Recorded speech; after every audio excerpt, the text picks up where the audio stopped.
hanging out. One of the guys I first met when I went to the dirt circuit back in 1995. Started working with Glenn Donnelly and everybody else.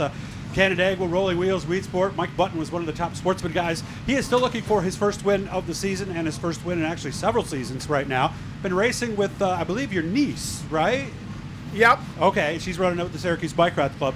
And Sean Beardsley is here. He's going to throw us a couple of questions, and we're going to talk about some things here between the two of them in just a little bit. First of all, how are you doing?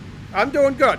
How's the car? I know you said you had a bad motor there last year. Yeah, we've been getting it straightened out. We did the coil thing, and I don't know, it seems like every week we're changing coil springs. So now instead of having a whole collection of torsion bars, we got a whole collection of coil springs. Oh, okay. Yeah. It's a lot different feel, right?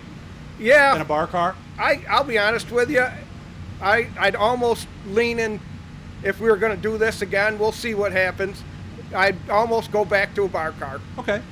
Just more comfortable, or because I hear the coil cars kind of beat you up a little bit? Well, I think it's a lot more forgiving. I think if you're off a little bit with a bar car, you can kind of drive it a little bit different. And it seems like with the coil, if you're off, you're just awful the whole night. Gotcha. Sean Beardsley's here with us now. Raced against Mike Button for a long time, so here's your chance to ask some tough questions. What did I hear that he kept running you down at Thunder Mountain last year or something?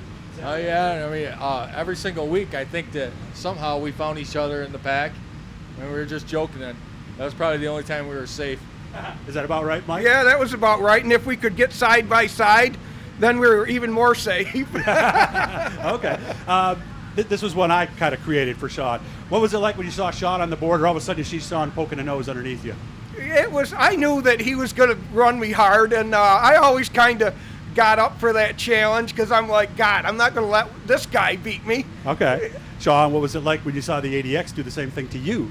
Well, you know, we have a ton of mutual friends, and I've known Mike for a long, long time. So it was always good to race with him, and it was fun because I knew I could race him hard, and I didn't have to worry about him knocking the front of my car off or, you know, going in the turn and both of us spinning out, you know, the whole thing. So it's always nice when you can run with somebody and you know you can have a good night, run hard, and still come in with your cars in the pits and laugh about it 5 minutes later, you know. Sean ever get you on the track, Mike? And you know what the next question obviously to him is? You know, I don't think so. Even though there's a lot of nights I'd like to blame things on him. But, okay. You know, I think we have that mutual respect because we've both been doing it a while. And neither one of us want to really work on our car that much. That we, you know, both run hard. And, you know, at the end of the night, like he said, no matter what happens, we laugh about it and go on to the next week. What about you, Sean? Do you ever get in the back of you, cause any trouble? No, I don't think so. I mean, I couldn't tell if he was. He might have blamed it on somebody else. There you go. I wouldn't do that. That would happen. So how close are you to getting back, do you think, to victory lane? I don't know. It depends on the day. I mean, some nights we go good, and then we go home. We were like, all right, I think we got it figured out. Mm-hmm. We go back to Fulton, and we're like, have we ever even seen this racetrack before? So it's been an interesting summer. What's it like watching your niece out there at Syracuse with the microds? It's different. I mean, because, you know, you want to get in there and, like, coach them. Yeah, you almost want to have a radio in their ear and go, yes, right? Yeah.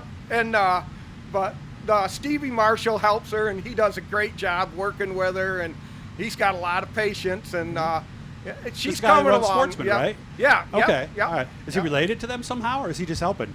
Because I always see his trailer in the pits there. Stevie is my brother Jer's son-in-law.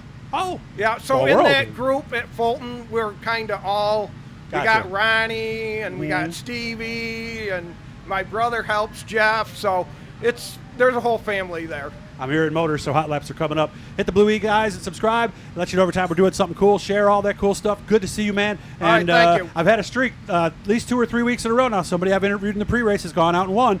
So we'll see if I hate to be the guy to disappoint you there. There you go. All right, so we'll see if it happens.